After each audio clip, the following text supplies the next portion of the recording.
نحمده ونصلي على رسوله الكريم أما بعد فأعوذ بالله من الشيطان الرجيم بسم الله الرحمن الرحيم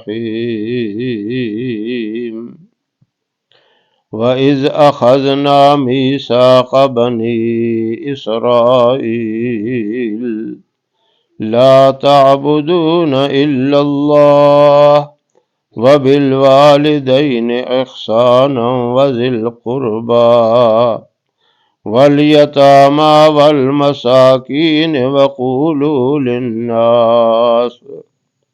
وقولوا للناس حسنا وأقيموا الصلاة وآتوا الزكاة ثم توليتم إلا قليلا منكم وأنتم معرضون صدق اللہ العظیم۔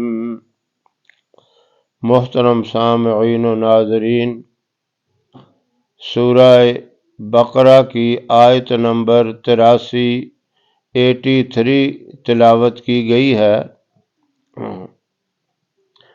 وَإِذْ أَخَذْنَا مِيثَاقَ بَنِي إِسْرَائِيلَ إِلَّا تَعْبُدُونَ إِلَّا اللَّهَ، اور جب وعدہ لیا بنی اسرائیل سے کہ نہ عبادت کرنا سوائے اللہ کے کسی اور کی، وَبِالْوَالِدَيْنِ إِحْسَانًا، اور والدین کے ساتھ نیک سلوک کرنا، وَذِي الْقُرْبَى، اور قرابت داروں کے ساتھ، اہل کنبہ کے ساتھ، والیتامى، اور یتیموں کے ساتھ، والمساکین، اور محتاجوں کے ساتھ، ان کے ساتھ نیک سلوک کرنا، اچھا سلوک کرنا، وَقُولُوا لِلنَّاسِ حُسْنًا، اور عام لوگوں سے اچھی بات، خوش خلقی سے بات کرنا، وَأَقِيمُوا الصَّلَاةَ، نماز ادا کرنا، وَآتُوا الزَّكَاةَ، اور زکوٰۃ بھی ادا کرنا، ثُمَّ تَوَلَّيْتُمْ إِلَّا قَلِيلًا مِّنْكُمْ، پھر گئے تم اس کے بعد مگر تھوڑے سے، وَأَنْتُمْ مُعْرِضُونَ، اور تم پھر جانے والے ہو۔ اس آیت مبارکہ کے اندر 8 باتوں کا حکم ہے، اور یہ 8 باتیں اتنی اہم ہیں اور اتنی زبردست باتیں ہیں، ان 8 باتوں پر اگر عمل کر لیا جائے تو نہ کسی قسم کے وظیفے کی ضرورت ہے، نہ اور کسی عمل کی ضرورت ہے۔ یہ بہت بڑا عمل ہے، بہت بڑا وظیفہ ہے۔ سب سے پہلی بات، اللہ نے یہ وعدہ لیا بنی اسرائیل سے، وَإِذْ أَخَذْنَا مِيثَاقَ بَنِي إِسْرَائِيلَ، کیا وعدہ لیا؟ لا تعبدون الا اللہ، اللہ کے سوا اور کسی کی عبادت نہ کرنا۔ عبادت کے لائق ایک اللہ کی ذات ہے، وہی معبود ہے تمہارا، اسی کی عبادت کرنا۔ اور دوسرا وعدہ، وَبِالْوَالِدَيْنِ إِحْسَانًا، اور ماں باپ کے ساتھ نیک سلوک کرنا۔ یہ حکم تمام شریعتوں کے اندر رہا ہے۔ وَذِي الْقُرْبَى، اور اپنے قرابت دار، خونی رشتہ والے، اپنے کنبہ والے، خاندان اور قبیلے والوں کے ساتھ اچھے طریقے سے پیش آنا، اخلاق اور محبت سے پیش آنا، ان کے ساتھ بھی نیک سلوک کرنا، والیتاما اور یتیموں کے ساتھ بھی اچھے طریقے سے پیش آنا، والمساکین اور محتاج لوگ، تنگ دست لوگ، مجبور لوگ، ان کے ساتھ بھی نیک رویہ اختیار کرنا، وقولوا للناس اور عام لوگوں سے اچھی بات کہنا، اخلاق سے، خوش خلقی سے عام لوگوں کے ساتھ بھی پیش آنا، یہ بہت اونچی صفت ہے آپ صلی اللہ علیہ وسلم کی بھی، جو سب سے بڑی صفت بیان کی گئی۔ آپ کی تو ساری صفات ہی بڑی ہیں، ساری صفات ہی اونچی ہیں، لیکن خوش خلقی والی صفت کا خاص طور پہ ذکر فرمایا، اِنَّكَ لَعَلَىٰ خُلُقٍ عَظِيمٍ، آپ بلند اخلاق کے مالک ہیں۔ اس لیے فرمایا کہ عام لوگوں کے ساتھ بھی اچھے اخلاق سے پیش آنا، وَأَقِيمُوا الصَّلَاةَ اور نماز ادا کرنا۔ نماز بھی ساری امتوں کے لیے تھی، اگرچہ اس کی رکعت، اس کا طریقہ مختلف تھا، لیکن سب کے لیے نماز کا حکم تھا۔ وَآتُوا الزَّکَاۃَ اور زکوٰۃ بھی ادا کرنا۔ ان دونوں چیزوں کا قرآن کریم میں جہاں بھی ذکر آیا تو اکٹھا آیا، وَأَقِيمُوا الصَّلَاةَ وَآتُوا الزَّکَاۃَ، نماز بھی قائم کرو اور زکوٰۃ بھی ادا کرو۔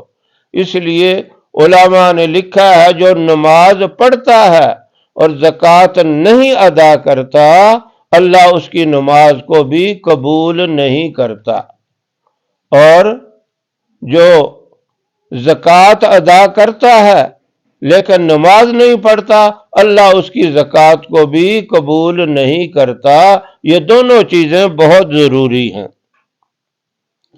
یہ 8 باتیں ہیں، 8 وعدے لیے اللہ رب العزت نے بنی اسرائیل سے، اور بخوبی آپ جانتے ہیں یہ 8 چیزیں شریعت محمدیہ کے اندر بھی ضروری ہیں۔ اللہ کی عبادت، اور ماں باپ کے ساتھ حسن سلوک، یتیموں کے ساتھ اچھا رویہ رکھنا، ان کے ساتھ نرمی سے، محبت سے پیش آنا، محتاج لوگوں کے ساتھ، تنگ دست لوگوں کے ساتھ اچھے طریقے سے پیش آنا، نماز کی پابندی کرنا، زکوٰۃ ادا کرنا، یہ شریعت محمدیہ کے اندر بھی 8 چیزیں بڑی ضروری ہیں۔ ان کے بارے میں فرمایا، یہود کے بارے میں فرمایا کہ وہ وعدہ کر کے، اللہ سے پختہ عہد کر کے مکر گئے، پھر گئے، انکار کر گئے، مگر چند لوگ، جب چند لوگ عمل کرتے ہیں، تھوڑے لوگ عمل کرتے ہیں، تو پھر اللہ کا عذاب آتا ہے۔ اللہ کا عذاب، اکثریت بگڑ جاتی ہے، تھوڑے عمل والے ہوتے ہیں، اکثریت کے بگڑنے پر پھر اللہ کی طرف سے عذاب آتا ہے۔ وہ چند لوگ جو تورات کے جاننے والے تھے، تورات پہ عمل کرتے رہے، اس وقت شریعت موسوی تورات تھی، اس کے اوپر جن کا عمل رہا، اسی حالت میں موت آ گئی، وہ ایمان والے تھے، اسلام والے تھے، اور وہ جنت کے مستحق ہیں۔ اور جو پھر گئے، وعدہ کر کے انکار کر دیا، بات کو نہیں مانا، وہ لوگ ہیں جہنم والے۔ اور جو لوگ بعد میں عیسیٰ علیہ السلام آئے، اس کے اوپر انجیل آئی، جو زندہ رہے اس کے اوپر عمل کیا اور اس حالت میں موت آ گئی، وہ بھی جنتی ہیں۔ اور جو شریعت محمدیہ تک آئے، دونوں کتابیں منسوخ ہو گئی، تورات بھی انجیل بھی، اور قرآن کریم کے اوپر عمل کیا اور وہ لوگ جنت کے مستحق ہیں۔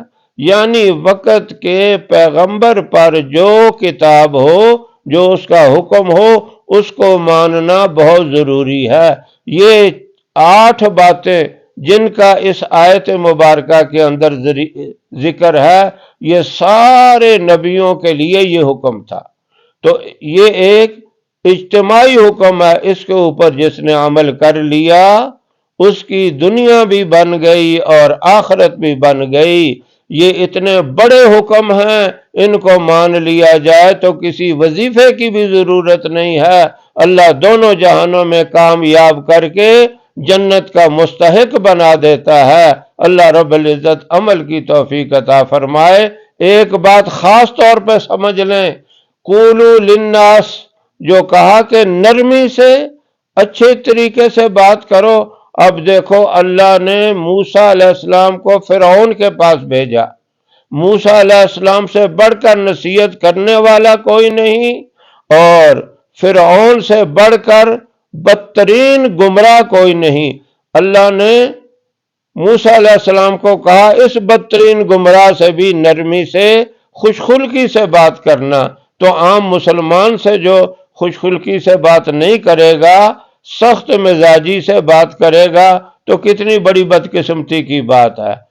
طلحہ بن عمیر رحمہ اللہ حضرت طٰہٰ کے پاس گئے اور جا کے کہنے لگے میرے پاس فاسق لوگ آتے ہیں، گنہگار لوگ آتے ہیں، میرے مزاج میں سختی ہے، میں ان سے سخت بات بھی کہہ دیتا ہوں۔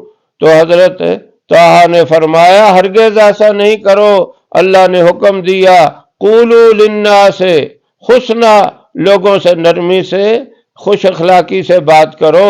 اس لیے سخت مزاجی سے کسی کے ساتھ بات نہیں کرنی چاہیے۔ اللہ عمل کی توفیق عطا فرمائے۔ وآخر دعوانا ان الحمد للہ رب العالمین۔